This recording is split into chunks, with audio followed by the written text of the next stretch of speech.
Қазаннан қақпақ кетсе елден ұят кетеді.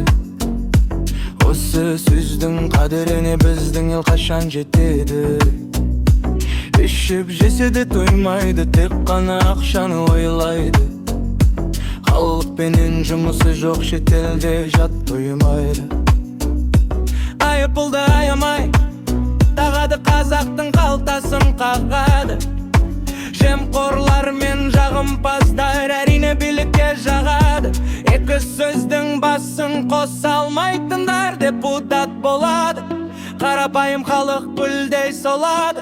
Өздері миллиардтарды жымқырса да, тек халықтың қалтасын ойлайтындар.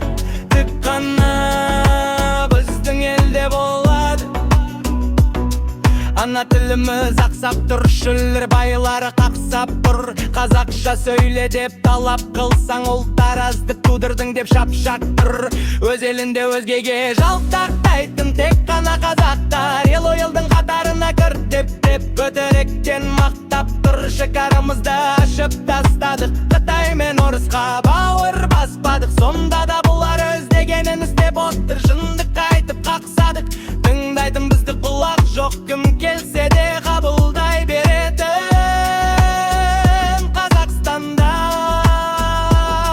бұлақ жоқ. Айта шыдамымызда биіктір, қапу едек беретіндер біздің елде көп.